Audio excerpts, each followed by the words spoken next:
What's up, everybody? Patrick, Fictive Fun here. You may have been wondering why it took me so long to do a campaign diary for the last session, which was session 9, I believe. Not really sure. Let me look. Yeah, it was session 9. Was the last one we ran, and that was actually about a week and a half ago when we ran it. Now, after we finished that session, I did a little bit of thinking, and I had a discussion with another player, and the other player wasn't really enjoying the system too much.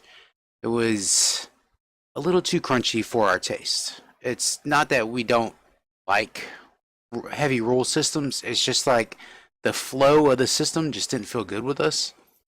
And so, as the GM, knowing that another player wasn't enjoying the system, and at the same time, I wasn't enjoying the system running it, and we had been going pretty hard because I'd run 9 sessions.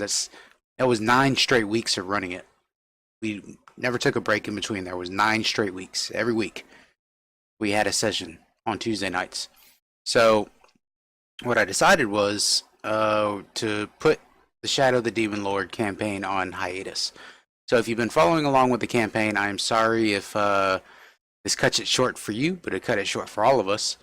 And I think it was in my best intentions to go ahead and put it on hiatus. Now, whether we come back to it or not, I do not know. I don't know what the future holds. I'd kind of like to come back to this setting. I do like the Shadow of the Demon Lord setting. The Tales of the Demon Lord module, I'm not the hugest fan of, and I got a few things I did like about it and I don't like about it. And just same thing with the system. There's a few things I do like about the system and some things I don't like about the system. The system's super deadly, and the campaign, the way it's written, is it constantly puts the players in combat. So when you're doing a dungeon crawl with a system that is super deadly and you have encounter after encounter after encounter, it's really hard for the characters to deal with that, you know. And it's not like, for example, this other one, you're kind of dealing with something that's happening right now.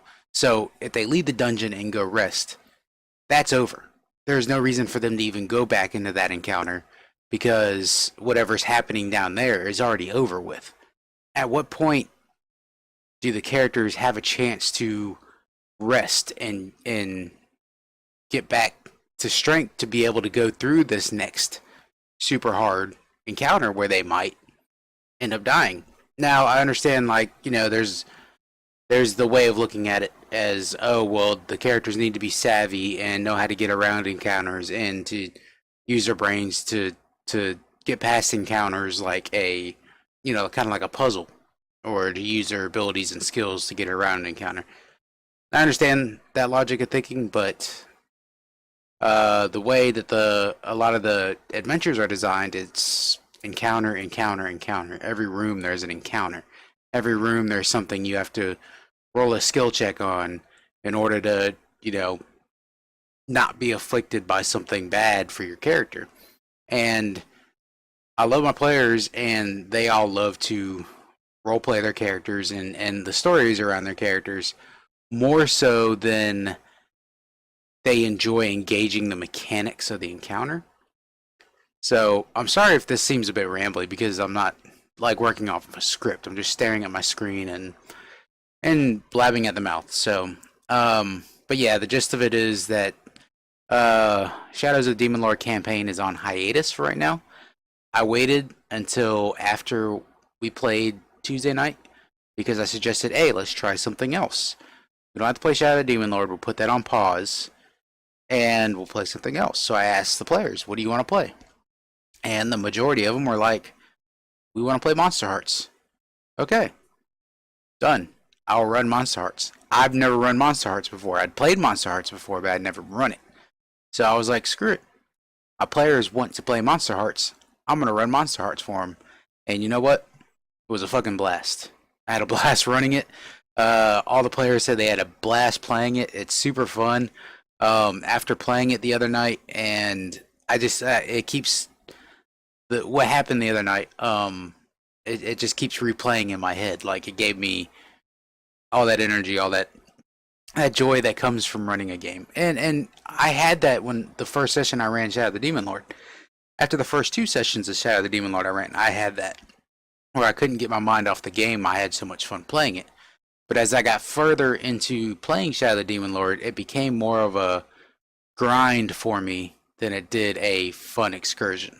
Now, when you're playing a tabletop game, you're playing it to have fun. You're not playing it because you just want to play the game. You're playing it to enjoy the game. You're playing it to have fun. And if you're not having fun, why play the game? My fun factor for Shadow of the Demon Lord, it wasn't at 0. It wasn't like I was regretting having to run Shadow of the Demon Lord every night. No, that is not true.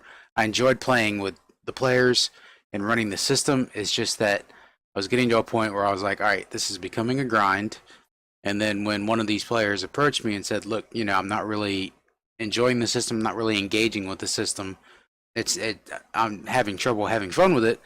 That was all the impetus I needed to say, hey, let's take a time out on that and see what else we could play. And we fell upon Monster Hearts, and I'm really glad we did because we had a great session. And I'm not saying I won't burn out on Monster Hearts. You never know after you run a few sessions, until you run a few sessions of the game, whether you're going to get burned out on it or not. So, but yeah, I'm going to hope Monster Hearts runs for a good bit.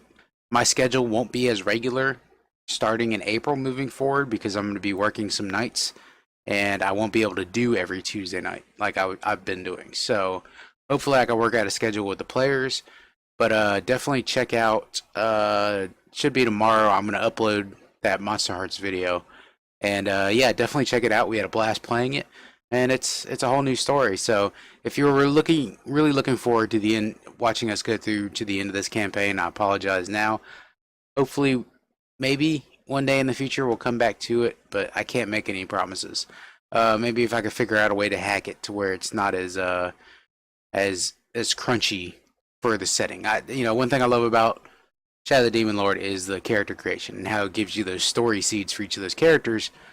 But at what point do you get to play them when you're playing a module that just constantly throws encounter after encounter after encounter after you?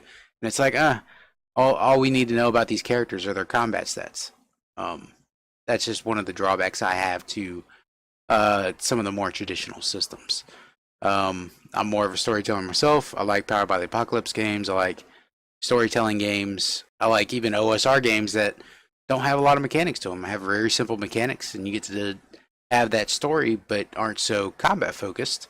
It's more about the characters. And I think the fact that we went from a very mathematical system like Shadow of the Demon Lord, which some people would be like, it's not even mathematical. To me, it is. So from a more mathematical system like Shadow of the Demon Lord to a very almost non-mathematical Monster Hearts game that's all about the characters, I think it was a welcome switch. So I appreciate y'all watching if you've been following along with the Shadow of the Demon Lord campaign, and hopefully you can jump over to Monster Hearts and watch us play some Monster Hearts. We have super fun playing it, and love to have you along.